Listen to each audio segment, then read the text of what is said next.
Good evening and welcome to tonight's show. Tonight, Thomas, Heath, and I are going to be talking weddings. We're going to be fielding your questions. There's going to be things that you guys are struggling with, things that you've been wondering about. We're going to kind of help answer those questions together tonight on our show. We'll be right back with our show tonight with Thomas Heath.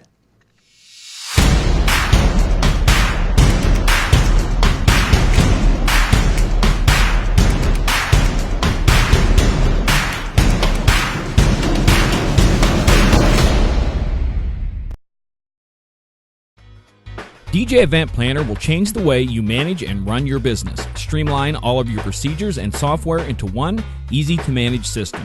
DJ Event Planner, the ultimate online planning tool.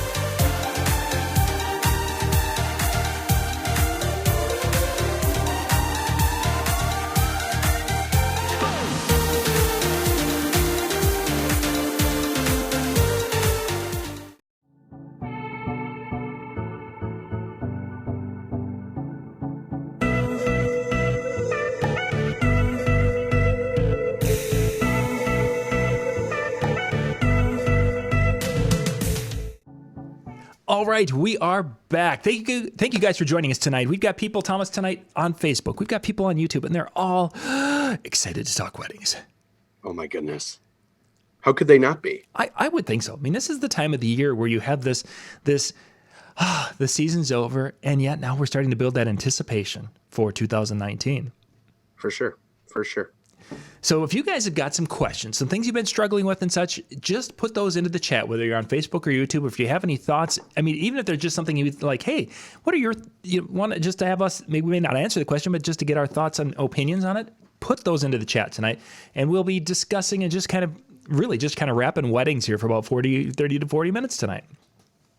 Perfect. Thomas, I wanted to kind of start out, though, and this is one I've asked numerous times over the years because it's always interesting to get the answer to this one, is that if you would know back when you were in your 20s and if you'd have been starting a DJ business, if you would know, some of the things you knew today, what would that, today's Thomas tell a younger Thomas who's starting to think about, might have been thinking about getting into the DJ business? Well, probably, and great question, John. Probably the first thing that I would tell that Thomas, who was calling himself Tommy back then, because that's really weird. It's like every DJ on the planet puts Y at the end of their name, and then all of a sudden they're a DJ. Hey, I'm DJ Tommy. So first thing I would tell him is don't ever use that voice. Don't do that again. Don't do that ever again. And number two is to, embrace the suck, because there's a lot that goes into this, and you're not going to get it all right away. Training and buying, training things like 1% Solution. That's probably one of the first things that I would have done the minute it came out, had I known it existed. Yep.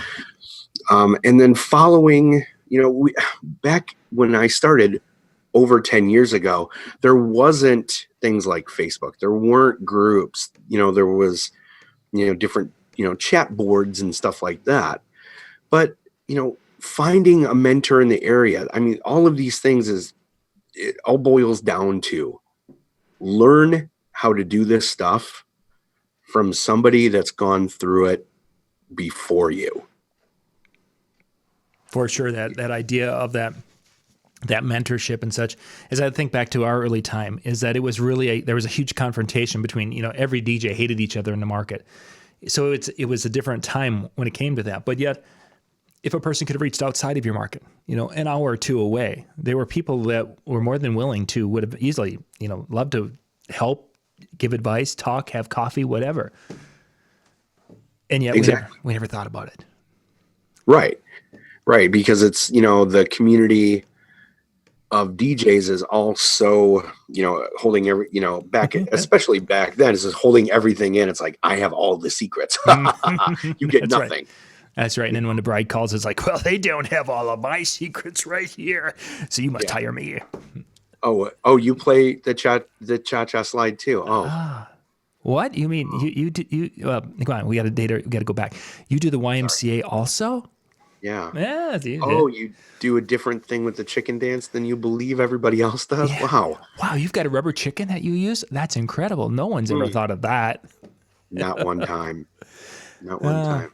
So one of the areas in which as I've talked and thought about this over the years, the area that I would have probably is very similar to what you were talking about, going back and that training, that accessibility to training, and just understanding the importance of that. But I don't think I would have jumped on the DJ training because for some reason in my world, the DJ training, while being good and has helped, I needed to really learn things like what Zig Ziglar was teaching early on, that some of the basics of sales is really what I needed to learn, and how to be able to convey messages and how to be able to serve others. And just, if there was one, for those of you who've never read anything from Zig Ziglar, go out and pick up one of his, Handbook for Dummies or whatever. He's got numerous books out there that are quick and easy reads. That would have been something, probably would be the number one thing I would have recommended to my younger self, is to start there. And then, of course, if Mike Walters' information would have been available, and if Randy Bartlett's information, I mean, that's really gold with the DJ. But Zig was available at the time when I was younger, with some of his materials and such, and it would have, if I could have gotten into that stuff 10 years sooner, even, because I started really hitting that in my mid 30s. So if I could hit that in my mid 20s, oh my gosh, I would have maybe like 2 microphones like this to talk into. Yeah. Okay. Oh my goodness. And and for sure that, goes back into telling our younger selves to stop selling gear. Yeah, yeah, it should be, because I'm back in green here. So okay. I think that. Yeah, because I'm in, and that's the reason I did the call here, was because I was in the office. Yeah, no, it was not. It was here. Something crashed on my end here all of a sudden. Yeah, okay. We've got to be back. It's showing me back. It's showing me. Sorry about that. I don't know what had happened here. All of a sudden we just went. Boy. It just went bloop on my end here. It doesn't typically do that, but it does. It did that. So before the internet gods decided we weren't they didn't want us talking about gear, or not. They didn't want us not talking about gear. Right. That's it. How dare they? How dare you not talk about gear when I am the gods of the internet and we are gear. Speaking of gear, hi Garrett first. Arnaldo's in with us. Good evening, Arnaldo. Arnaldo's there. David and Reggie, we had quite a few jumping in with us. Thank you guys for joining us. So anyway, you'd go back. One of the things is the idea that early on that selling gear was what we did. Yeah, it's a limiting thing, but that's all we knew to sell at the time. Kind of like our couples, are calling us and, hey, how much are you? That's the only question they know how to ask. So back when I started and back when you started, all we had to differentiate ourselves from everybody else, for the most part, was I have this gear. This is, I can do this. I can, use a fog machine. Ooh, things like that. Yeah. It went from, and probably part of that came from back in the 80s when we could sell our music library. And I've mentioned this in some other shows, is that music collections, I used to be able to go and my early flyers, and I got to dig one of these up, was this 8.5 by 14 pink piece of paper, had our, we laser printed, because we had one laser printer in the office. So yeah. But it had, Sound Force disc jockey, because we were going as, and we would have the names of artists that we had their greatest hits disc type of thing. And there were numerous DJs who didn't have that, just some of those. And we obviously picked ones that were good and we knew that no one or the others didn't have. That's how we could sell. We could say, yeah, we have more music than everyone else, which is semi-ironic when we still see someone today saying, I've got 4.3 million songs just for you. Okay. how is that going to work with my 50 or 60 songs I need for the night? It's not going to. So how would you have gone? And I've wondered this too, okay, so selling gear, how would we have conveyed that message to someone who has known nothing but selling gear? How would you say, your talent is where the value is? Well, that's kind of it. It's trying to, get through the thick skull of the old DJ that, I was and that you were at that point, and tell them it's like, look, I understand that you believe that this is the case, that you have to tell people that you have speakers and you have lights and you have music. Guess what? Those are tools that you have to be a DJ. Yes. Everybody has that. If they're a DJ, they all have that. They all have professional on their business cards too, but whatever.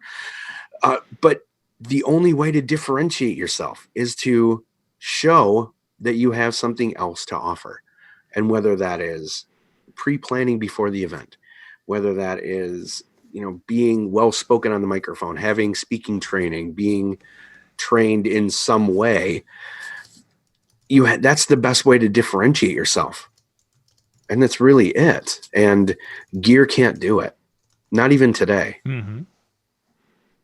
We all have access to 4.6 million songs instantly. Exactly. Almost everywhere now. And some people are, well, can't rely on the internet. There's only one venue that I played at in the last 2 years that I didn't have decent enough internet to pull a song if I absolutely needed to. Must be nice. Yeah. Well, I know they just got running water up in northern Michigan, and I've just visited there, so I realized that that's indeed the case.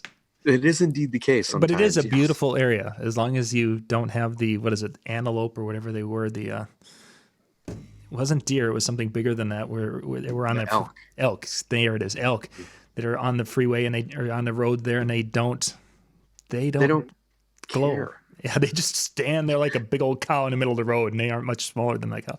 Anyway, that was a traumatic time in my life. Welcome to Michigan. You're whistling along at 65 miles an hour because that's what the road is, and all of a sudden, the first thing you see is this triangular white patch, which happens to be the hind end of an elk that is like 400 pounds. That's butt is at windshield height, so if you hit it, it's coming right in the front seat with you. And I'm sure it wouldn't have been a pleasant experience having an elk butt right here. I'm just saying. Anyway. Not at 65. 65. Not at 65. Reggie's got the biggest polka library. Yes, he probably does. And that would be legit. And 2.0, this is actually not a bad angle, is in Reggie's situation where he has become kind of known in his region as the Polka King. He would be able to offer and say that, hey, I do have a larger library. I can go and I can play. I mean, I've got a lot of polka. I can't do a whole night anymore. It's just, it isn't. I haven't ripped most of those CDs because I don't use them. They just sat back there. But that could be a sales point for Reggie. But the bigger part would be is how he's able to play those and how he's able to engage the audience and have fun with what he's doing and creating a fun old-time experience.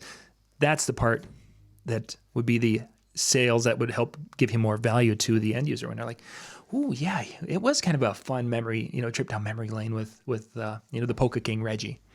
Yeah, for him to be able to, be that person, almost to the point of being a caricature of that old polka host. There was a show back in the day.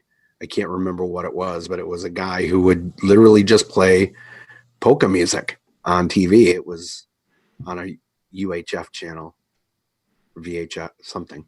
But anyway, I digress. But yeah, EIEIO for sure, Reggie, for sure. And for Reggie to be able to say, yes, I have this giant polka library, but I can make it into a polka experience versus just playing music at people, mixing music and creating, a soundtrack of polka. Mm-hmm. Oh, for sure. He could make that soundtrack and I could even see, because of the persona he's going to want to have that he's going to want to display, wearing some of those loud those loud jackets and different things that were some of the polka bands were playing and doing some things. I mean, I could even see that having him doing 2 or 3 costume changes in a course of a night to fit into the different style. Because when you guys get to see Reggie talking about polka, he's going to talk about different ethnic type of polkas and different dances such as that. There's a lot more to it than just putting on Myron Florin E-I-E-I-E-I-O. If you're in the right crowd, let's put it that way. So right. That would be right. That would definitely that idea of creating the experience. And in this case with Reggie, he can create an experience with an old time night that people would be like, that was a throwback. That didn't occur to me for a long time for some reason, and I don't know why. If it was just a fascination with talking gear, and that I love gear, and I want more lights, and I want more speakers, and I want to make this, and I want to be able to play louder. Creating the experience didn't happen, and yet what's weird about it is that I did it at a couple of occasions in bars, unbeknownst to me. We advertised one night in one of the local bars here that we were doing a Def Leppard night. And we created basically a whole playlist and whole experience around Def Leppard tunes at that particular time. And it was one of the greatest nights, and people were talking about, that walk down, because we'd share some of the little anecdotes and stories and different things. Back when there were the liners and records, we actually read those. It was such a great night, and people were talking about that, and yet it didn't sink into me what the success of the night was. My thought of the success of the night was completely different to what it was. People loved it because we created this tight 80s rock experience around the band Def Leppard. I thought it could have been, that we played great dance music at the end of the night. That's what had people having fun, because that's, by the end of the night, in that last 40 minutes, is they were dancing finally and then hooting and hollering and having a good time. Wasn't the case. It wasn't because my speakers were great speakers and my lights were great lights, which I think, though, I had thought at that time that was, we just got some new lights and they worked really well last night in our Def Leppard night. So it must be those new lights that made the crowd go wild. Well, and that's the default, is we always almost want to diminish what we're creating, and that's a prime example of it, saying, oh, well, it must have been the lights, or it must have been the volume was just right, or it was, I played these 3 songs in a row. It must have been, the music, and it was the right crowd, and this, that, and the other thing. When in actuality, it's the inherent ability that we have to create these moments and create these experiences inside of the grand scheme of, say, a wedding reception or a private event like you were doing at that club. Mm-hmm. I was asked to be the DJ and master of ceremonies for a 100-year celebration for a wedding venue that used to be a concert venue. Before that, it was a barn. It was literally a farm that was built for the Sears Corporation for their catalog. Oh. So they could take good pictures of their farm gear in this beautiful farm that looked like a castle. And so my goal was and I had seen several concerts there. One of them was Def Leppard, as a matter of fact. So my goal was for my sets, play the bands that played at the castle. Mm-hmm. Was to just DJ from the set list that was created by all of the bands that had been there before. And they had a bunch of other bands too. So I was DJing between bands. And so that was, my creating an event and creating an experience by using the knowledge that we have and the experiences that we have. When did the concept of creating something to kind of tug at the heartstrings, connecting with people emotionally and taking them on that kind of ride emotionally, when did that kind of start to click with you, whether you're as a live musician or as a DJ? I mean, it wasn't something as a teenager, we never thought about that. I don't think. No. When do you think that you felt that that's like, oh, wow, hey, this is pretty cool. I can do this and reach people. I have, there's a couple of different times that happened for me. One of the first times was when I was playing violin with my string trio at a wedding show. And literally just playing, I'm sure it was Canon in D.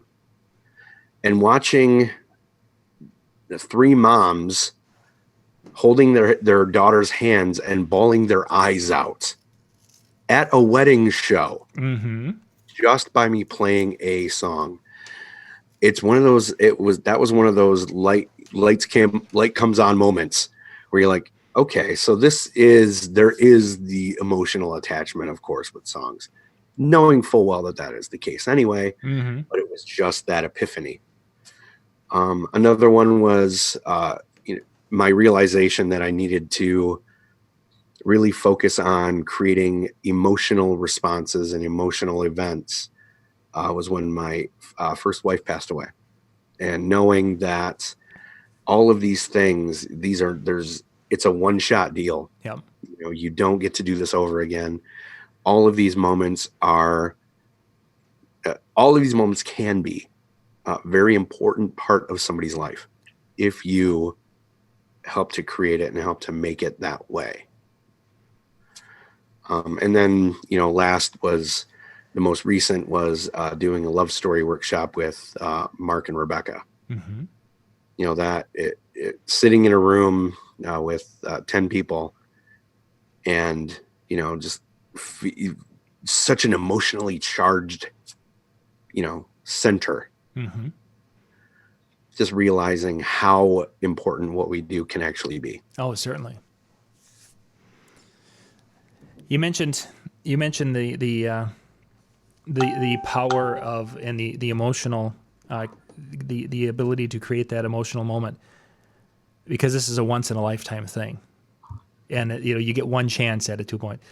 That's probably one of those things that I wish I would have understood or grasped, because I bet I performed for at least 10 years before it started to kind of, and it took in a slow sink in that, because it's like, they're getting married and we'll throw this party and do this. And, there's times where it's like, there's things that could have gone better, but that's just the way it was. And they had a good time. And that's, looking back at it, there's almost a level of being kind of embarrassed for what we did for the first number of years, just because you just, I don't want to call it phoning it in, but you just didn't. You could have done better. You could have put more into it. There were opportunities missed, because it is that once in a lifetime thing. And to understand that and grasp that earlier, maybe just when you're in your 20s, you don't think that. I almost feel sometimes that being 20 years old was more of a detriment than anything else.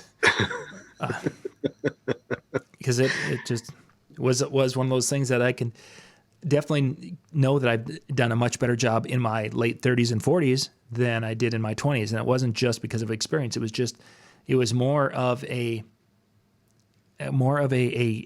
emotional connection that one was creating. Right. And it's funny that you say that, because after day one of Marbecca's bronze Master of Ceremonies workshop, I walked up to Mark and I said, should I start writing the letters now apologizing to all of my couples? Yep. And he said, you can't do that, and you can't think that, and you can't be that. You were the best you that you could be at that time. You had no idea. It's a great way to say it. And that's, going back to what would you tell, 20-year-old Tom or 20-year-old John? It's be the best you can be, but know that there's more out there.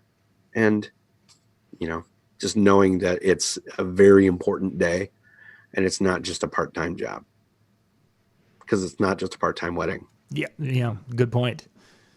Even though it might be a part-time job, because you do have a full-time job on the other side, it's not a part-time wedding. I think that's a great point for that.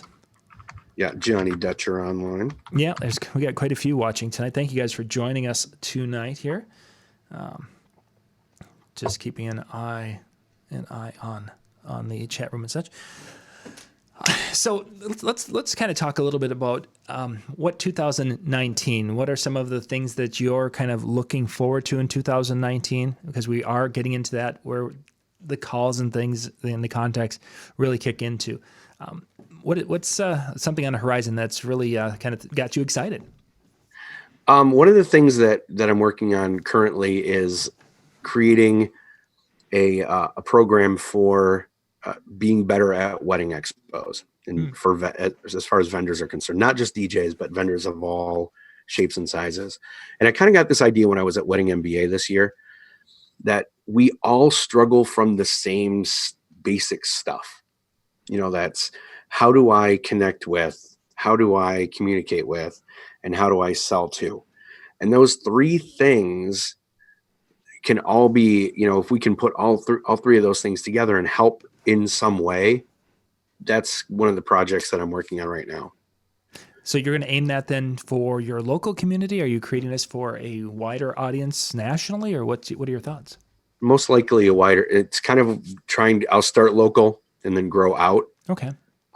And I just want to help.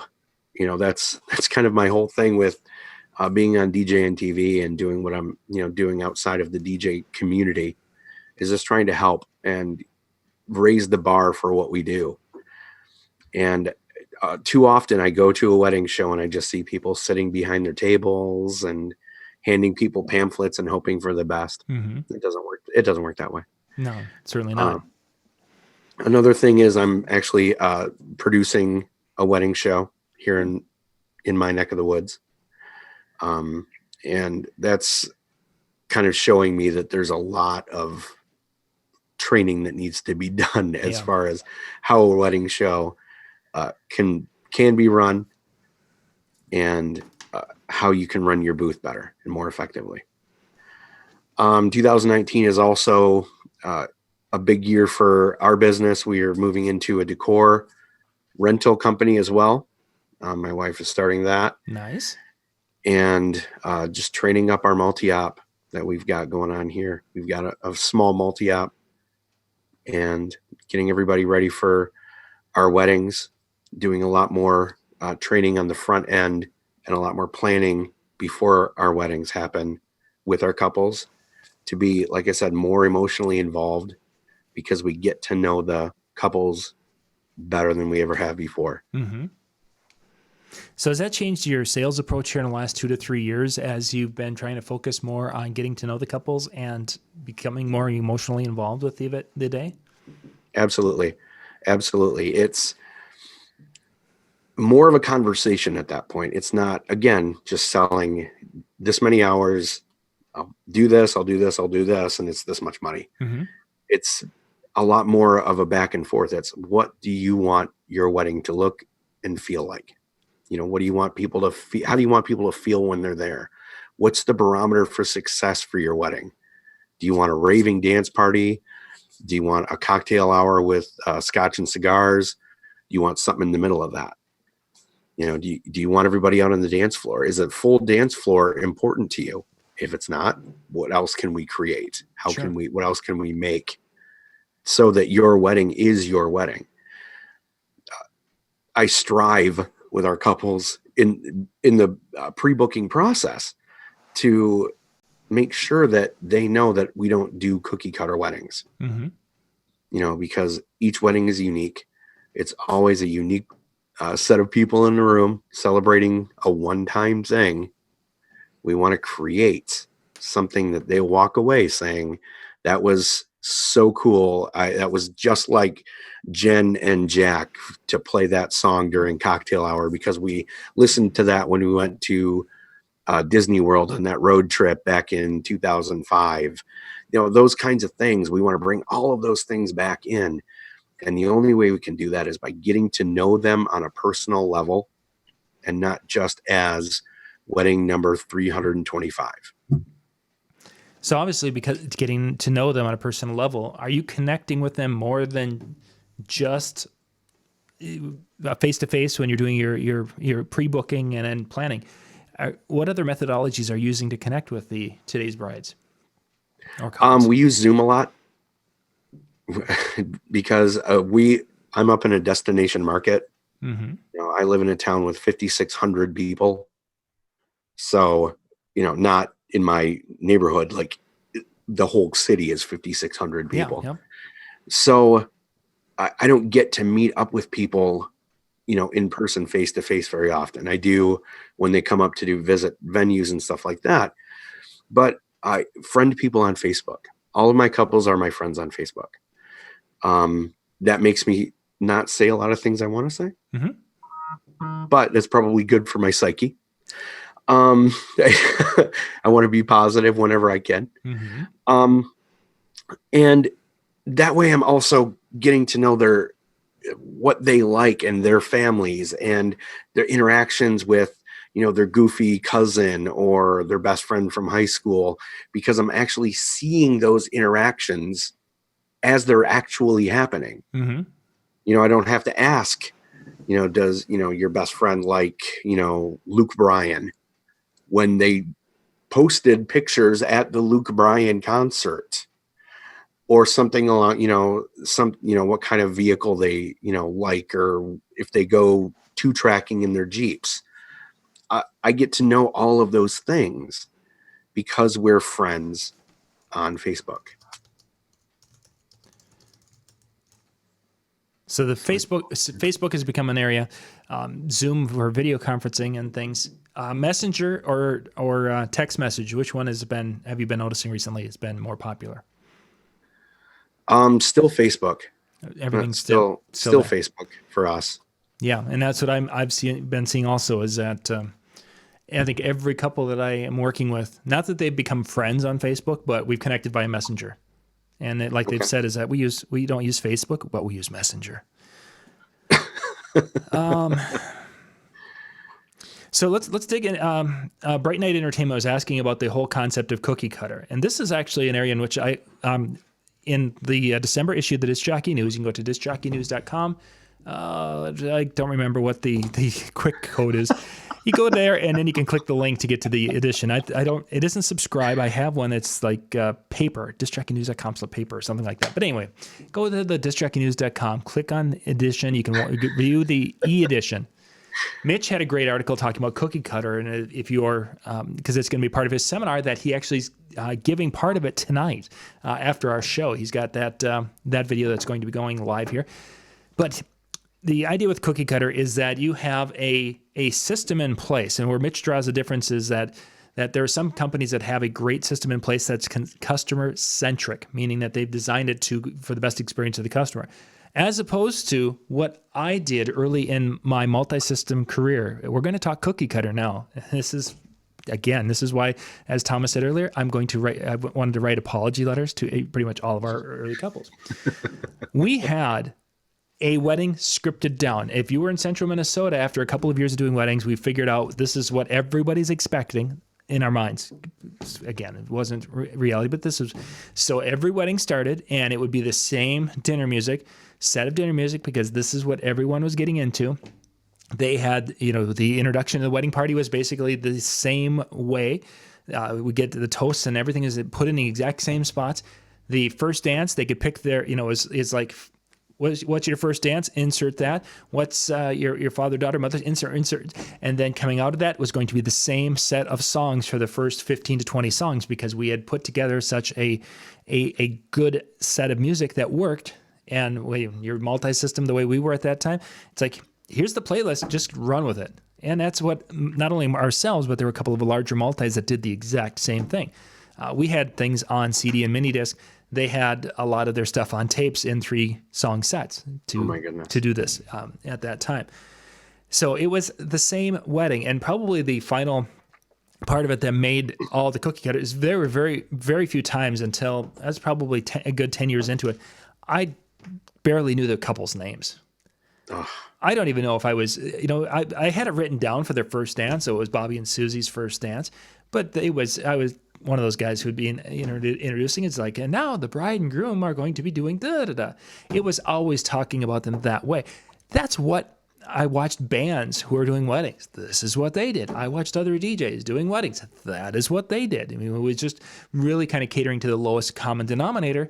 That's what so for that period of time, what we had is that a system set up that just really didn't care who the customer was or what the customer wanted or how to a point, somebody could have came in and said, yeah, we don't really want country music. And it's like, but the second set of songs in our first set are country songs, and this is a really good set. So you want country music.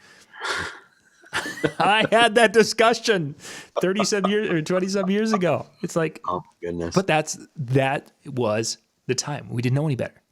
Right. So it's like we did the best at that time. I like that statement. It doesn't make me feel a whole lot better about it, but it's the reality of the situation. Mm-hmm. So yeah. Hopefully for those of you who have no idea what cookie cutter is, and again, where Mitch talks about the differences is that Apple, as an example, if you have Apple Care and you've ever called in, they have a procedure put in place of how they handle you. And it's basically this, then this, then this. There's a lot of if-then statements, but it's all scripted out. And to a point, anyone could do it. So in one fashion, it becomes a cookie cutter system. But it's so designed around the customer and the experience that they're having with it, and having that positive experience, and the way it can morph and change, that it's not the same way, because it again is designed around the outcome of the end user. Right. Okay. Yeah. One of the things that Randy Bartlett said, and it's you've either done 300 weddings or one wedding 300 times. And, that I think really goes to the heart of the cookie cutter phraseology is Certainly. This is the same wedding. This is the same wedding. This is the same wedding. This is the same wedding. We still have systems, and I'm pretty sure that's where Mitch is going with his seminar is being systemized does not mean it's cookie cutter as long as it's, customizable. Mm-hmm. And it's, we like to say that we're advocates for their wedding. And that being said, is chairs can move, tables can move, music can move, the timeline can be changed so that everything is given its best chance for success. And one of the problems in my opinion, with cookie cutter weddings is the DJ at that point, like you said, but my second set is country music. Exactly. Oh, I can't. I mean, it flows from that song to my first country song. It's perfect. It works every time. 60% of the time, it works every single time. Exactly. So I don't know why they would want to mess up with my perfect set of music. How dare they? Yeah. They don't know anything. They don't know what's going on. And again, the system wasn't designed around the best interest of the end user, the customer.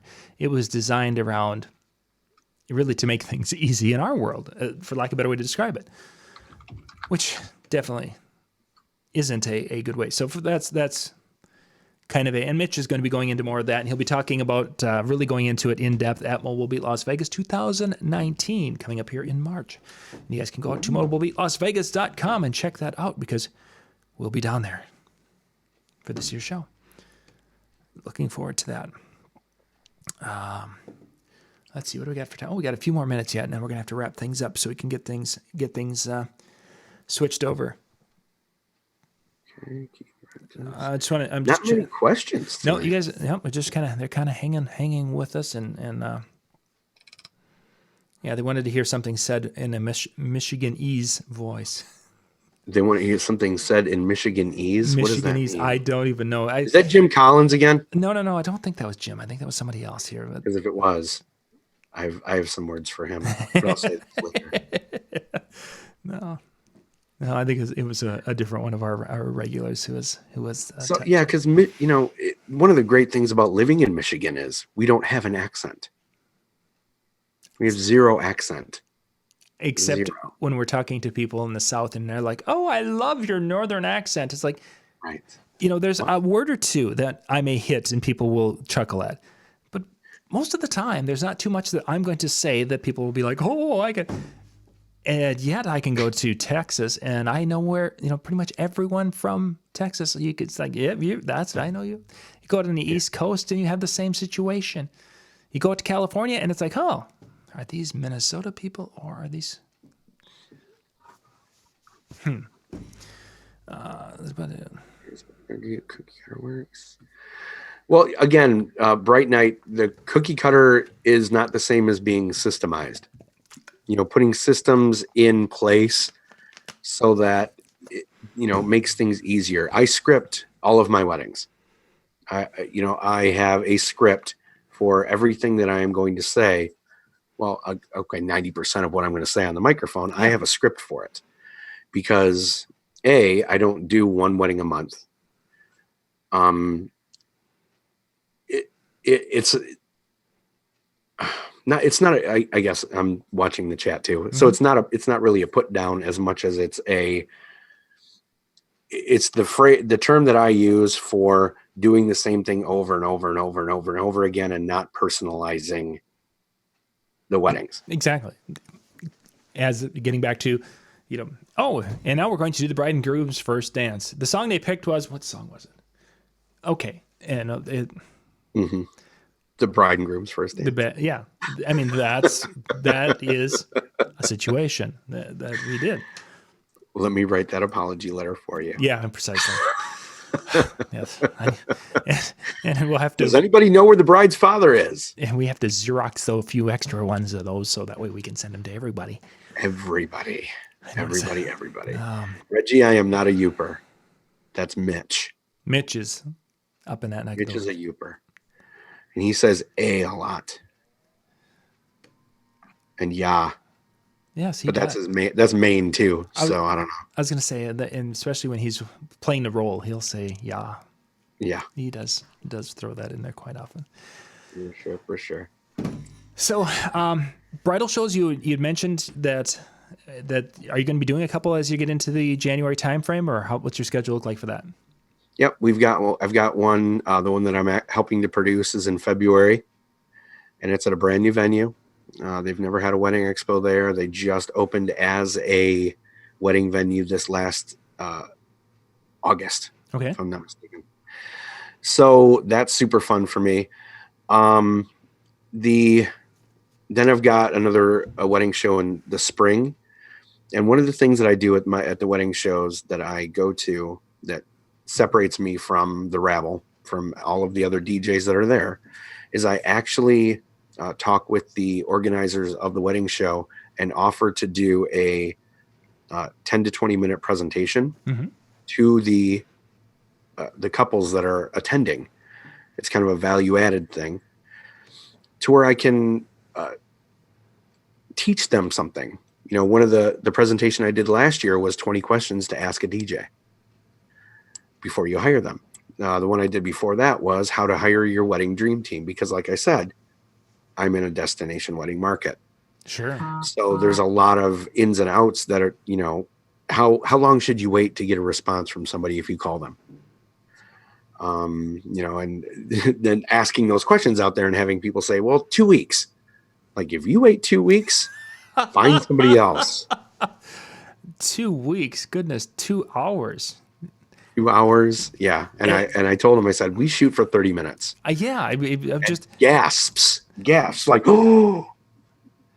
I answered the phone last week, and the bride to be said, "Oh my God, I don't know what to say. You actually answered the phone." Like, well, I'm surprised she called. First off, that's a good point. There was a big thing that came across today online. They're talking about millennials don't even want to call, and my children are that way. It takes too much time. I don't want to call. Let's just message. Bing, boom, boom. Okay, there we go.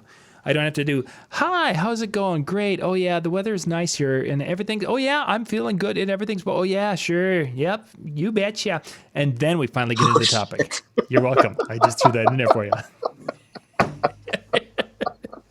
And we went to Minnesota. We did, and I just put that in there for you. Because the thing is so when you're texting, it's tough to type, you betcha. Do not type that. You can't. No, autocorrect will fix it every time saying you're an idiot. But anyway, that's another story for another day. So there's no accent in text messaging. There isn't. That's right. That's why we like it so. So everybody sounds like they're from Michigan. That's what we all strive to be. What do you want to be when you grow up? I want to sound like I'm from Michigan. In the lower text peninsula. message. Yeah, the lower peninsula. Not South Canada. Yeah, not the sunny, the Riviera of Canada there. That's what we don't want to. So bridal shows, you mentioned, of course, doing a little kind of a seminar or educational component What's your response been from the attendees when they have heard you talk and such on stage, sharing some of this information with them? I've booked many couples, and continued the conversation with them. And it's fun when they come into the office and they've got their notes, and they actually have notes from the presentation that I gave, and they're, going back through it. And they said, yeah, we went and talked to this guy and he couldn't answer this question, couldn't answer this question, couldn't answer this question. I'm like, well, that's why you're here. Certainly. And, things like that. And, grateful for the information, which is really nice. I think that when I did one probably about 10 years ago. And it was a lot of the lessons, of course, that we were taking from the educational content within the DJ industry, putting it into the wedding world. And that was the case. People came up and they're like, oh my gosh, this is information where would I have found this? Internet 10 years ago, they weren't using it quite as much as they are today for shopping. It was a great experience.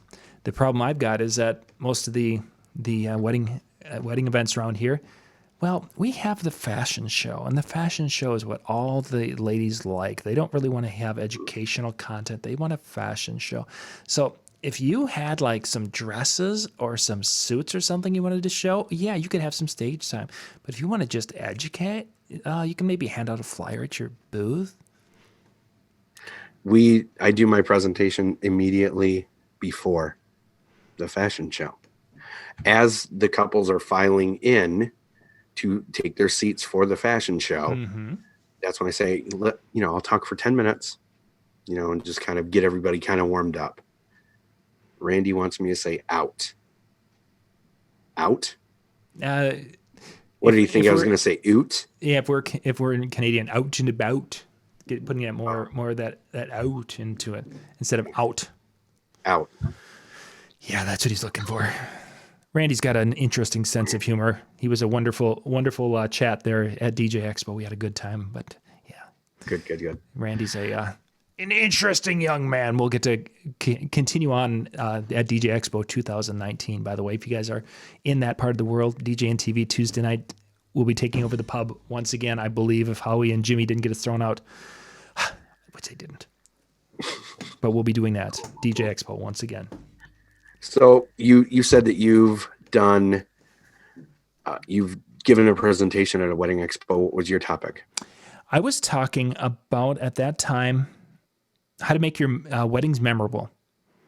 Okay. I wanted basically the customizing and creating an experience that your guests will basically be wowed by and be talking about how much fun they had at the wedding that was designed around you. And I don't remember exactly what the topic was, but the whole concept of a wedding designed around you was the fallback point that I made time and time again, and how they could do that and where they could change and tweak and adjust and modify things, and really going against a lot of the things that we did in our very, very early days. And it went very, very well. And after the one particular, now that I think about it, I did it twice. I did it once in Parker's Prairie, and then I did it a second time in Alexandria. The second time I did that, I didn't have many open dates on my calendar, and everybody who came up afterwards, and they come up and they're like, wow, thank you so much. Do you have a card? And are you available for that date? Every date they asked for, it was, as when I left the event, it's like I was telling Lori, it's like, I think I could have booked 10 weddings today if I would have been available those dates. And there was the moving from the multi to the single op. That's where it, kind of spanked a person. But they at that moment wanted me. They didn't want staff. They didn't want anyone else. They're like, oh, you obviously know what you're doing, and you have such a great communication. We want that. Okay. I'm not going to be able to do it. I'm already booked. I'm doing a leapfrog contest that weekend. Sorry. So. Yeah. Totally Minnesota thing. Yeah, they want to go there again. Makes it more real. Oh, hey, goodness gracious, we gotta wrap here. We are just about out of time. Thomas, if people have some and would like to reach out and ask some questions or just share some thoughts with you, or get more information about what you're doing at the different shows and such, what's the best way for them to get in contact with you? Well, I'm on the Facebooks. Just friend request me on Facebook. Just don't friend request me and then have me like your 35 DJ pages, because I'm probably not going to do that. Okay, great. Then that counts me out, because I was just about to send you all these little page suggestions. Thanks. Info@aplusentertains.com is my email address. That's also my website, aplusentertains.com. I'm at aplusentertains on Instagram, Twitter, Facebook, all that stuff too. So, and I've got a show on Disc Jockey News. It's called Deets, Beats, and Dancing Feet that we're going to be retooling come January. Yeah, we're going to have a lot of retooling going on with a lot of the different shows, doing some fun stuff into 2019. So pretty excited about that. Super excited. It'll be fun. So, Thomas, thank you very much for your time. Thank you guys for being with us tonight and carrying on some conversation and such in the chat room. We're going to be, if you are a DJNTV insider, Mitch's presentation, he actually had to record it earlier today because they're having a Midwest DJs live. Yeah. The convention in Wisconsin that happens at the end of April, I believe. Yes, end of April. They're meeting tonight to talk about some different things, and that's going to be coming up, and you're going to hear us talk more about that because DJNTV is going to be broadcasting live from the event pretty much each day, so pretty excited about that. But once again, thank you. Mitch's seminar will be up here at DJNTV.com, and you can click on a convention, and you'll see the link.